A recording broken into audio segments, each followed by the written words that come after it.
नमस्कार मित्रांनो. बऱ्याच लाडक्या बहिणी अशा आहे की ज्याला हप्ते पडलेले नाही. आता त्या लाडक्या बहिणीचं काय माहितीये का, बऱ्याच लाडक्या बहिणी असं विचारतात की नेमका आमचा हप्ता का पडला नाही, आम्ही तर केवायसी केली. आणि त्याच्यामध्ये बऱ्याच लाडक्या बहिणी अशा आहे की ज्यांनी केवायसी केली नाही. आता त्याला पण असा प्रश्न पडले की नेमकी केवायसी कधी सुरू होईल, आम्हाला कामाच्या याच्यामध्ये करताच आली नाही केवायसी. नेमकं आमचं आता काय, आता भविष्यामध्ये ते फॉर्म एडिट करता येईल का नाही किंवा केवायसी करता येईल की नाही. त्याच्यानंतर बऱ्याच अशा लाडकी बहिणी होत्या त्याच्यामध्ये चुकल्यामुळे सुद्धा त्याचं काय झालेलं माहितीये का, त्याचं हप्ता पडलेला नाही. त्याच्यानंतर बऱ्याच लाडक्या बहिणी अशा सुद्धा आहे की ज्याचं आधार सीडिंग नाहीये. म्हणजे खूप सारे प्रॉब्लेम आहे याच्यामध्ये, पण नेमकं त्या प्रॉब्लेमचं सोल्युशनच भेटत नाही. नेमकं तुमचे प्रॉब्लेम काय आहे ते जर बघायचं असेल तुम्हाला, तर नारी शक्ती ऍप जे त्याच्यामध्ये ज्यांनी फॉर्म भरले असेल ते जर स्टेटस चेक करायचं असेल तर ऑनलाईनला चेक करता येत नाही. त्या नारी शक्ती दूध ऍप जे होतं त्याच्यात जर स्टेटस चेक करायचं तुम्हाला, लाडकी बहिणीचं जिल्ह्या ठिकाणी जे ऑफिस असतं तिथे जाऊन तुम्ही चेक करू शकता.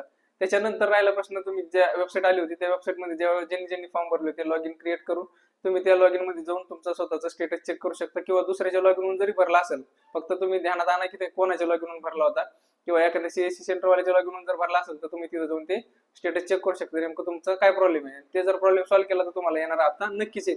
कारण मी स्वतः काय केलेलं माहिती का, ज्याचं आधार सेटिंग नव्हतं त्याचं आधार सेटिंग केलं, त्याच्यानंतर म्हणजे पोस्टाचं खातं खोललं, त्याचं आधार सेटिंग पोस्टमध्ये झालं, त्याला येणारा हप्ता आला, परंतु मागच्या हप्ते आले नाही. मग नेमकं मागच्या हप्त्याचं काय, तर मागच्या हप्त्याची सध्या काहीही अपडेट नाही. बऱ्याच लाडक्या बहिणी असे की त्याचं नेमकं प्रॉब्लेम यायला. आता त्याच्यामध्ये आणखीन असं आहे की बाबा, एक महिला आहे, तिला वडील नाही आणि पती पण नाही. तिनं काय केलेलं माहिती का, नातलागाचं आधार जोडलेलं आहे. मग एका जणाचा आधार दोन जर लेडीजला जोडलं गेलं, 3 लेडीजला जोडलं गेलं, त्याला पण प्रॉब्लेम आले, त्याचं पण व्हेरिफिकेशन आणखी पेंडिंग आहे.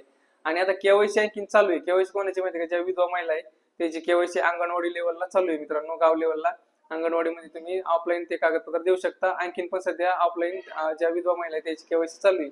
म्हणजे ते आणखीन त्याला चान्स आहे. परंतु ज्या महिला दुसऱ्या ज्या समजा रेग्युलर ज्याला पती आहे आणि वडील पण आहे त्याची केवायसी सध्या बंद आहे. तर मग हे जो चान्स आहे विधवा महिला, त्याने त्याची केवायसी करून घ्या लवकरात लवकर. आणि त्याचे अर्ज सुद्धा ज्यांनी केलेले की त्याचे अर्ज आणखी पेंडिंग मध्ये, की नेमकं आता हे सोल्युशन कधी भेटन काय भेटन याची इलेक्शन झाल्याच्या नंतर अपडेट मित्रांनो. जर तुम्ही नवीन असाल, चॅनलवर पहिल्या वेळेस आला असाल, माहिती आवडली तर चॅनलला नक्की सबस्क्राईब करा आणि हा व्हिडिओ शेअर करा मित्रांनो. येणारी नवीन अपडेट आम्ही प्रत्येक वेळेस देत असतो. धन्यवाद.